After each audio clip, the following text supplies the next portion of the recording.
আমি আল্লাহ ছাড়া অন্য কাউরে কেন ডাকো? আল্লাহ কারে ডাকি? এমন কাউরে ডাকো যে খেজুরের বিচির উপরের আবরণেরও মালিক না, তাই তো? তাহলে ডাকো কেন? তো কি করব? আল্লাহ পরে বলবো, ইন তাদউহুম লা ইয়াসমাউ দুআআকুম, যদি তাদেরকে ডাকো তারা তোমাদের ডাক শুনবে না। এই জন্য এমন কাউকে ডাকতে হবে যিনি ডাকার সাথে সাথে আমাদের ডাকে সাড়া দেয়। তিনি কে? সূরা বাকারার 186 নম্বর আয়াতে আল্লাহ বলেন, উজিবু দাওয়াতাদ দাঈ ইদা দাআন, আহ্বানকারী আমাকে ডাকার সাথে সাথে আমি আল্লাহ তার আহ্বানে সাড়া দিচ্ছি। সূরা গাফিরের 60 নম্বর আয়াতে আল্লাহ বলেন, ওয়াকালা রাব্বুকুম উদউনি আস্তাজিব লাকুম, তোমাদের রব আল্লাহ বলেন আমাকে ডাকো, তোমরা ডাকা মাত্রই আমি আল্লাহ তোমাদের ডাকে সাড়া দিই। সবাই একটু বলি, বলে আল্লাহুম্মা বারিক লানা ফীমা আ'তাইতানা, আল্লাহুম্মা, হে আল্লাহ, বারিক লানা, আমাদেরকে বরকত দেন, ফীমা আ'তাইতানা, যে নিয়ামত আমাদেরকে দিয়েছেন সেই নিয়ামতে বরকত দান করেন। বলেন আল্লাহুম্মা, হে আল্লাহ।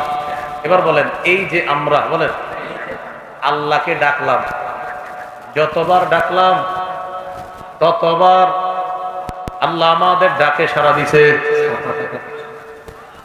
এতবার আমরা আল্লাহুম্মা আল্লাহুম্মা যতবার বলছি, আল্লাহ প্রতিবার বলছে বলো আল্লাহুম্মা, আল্লাহ বলো, আল্লাহ বলো, আল্লাহ। আরে বল, কি বলবি বল। আল্লাহর ডাকার সাথে সাথে বলে বলো, কি বলবো বলো। আল্লাহ বরকত দেন, আল্লাহ বরকত দেন, আল্লাহ রহমত দেন, আল্লাহ আমার জুতার ফিতা লাগবে দেন, আল্লাহ আমি বাজারে যাইতেছি ভালো জিনিস যেন কিনতে পারি, আল্লাহ ব্যবস্থা করে দেন। এরকম সবকিছু আল্লাহরে বলা, কারণ আল্লাহ বলে তুই ডাকার সাথে সাথে আমি তোর ডাকে সাড়া দিই। তাহলে কি শিখলাম? এমন কাউকে ডাকা যাবে না যেই ব্যক্তি, যেই কিছু খেজুরের বিচির উপরের আবরণের মালিক না। ডাকতে হবে এমন সত্তাকে যিনি আসমান জমিনের মালিক। তিনি কে? আল্লাহ। আমাদেরকে কথাগুলো মনে রাখার তৌফিক দান করেন। সূরা লুকমানের 13 নম্বর আয়াতে আল্লাহ বলেন, وَإِذْ قَالَ لُقْمَانُ لِابْنِهِ وَهُوَ يَعِظُهُ يَا بُنَيَّ لَا تُشْرِكْ بِاللَّهِ إِنَّ الشِّرْكَ لَظُلْمٌ عَظِيمٌ।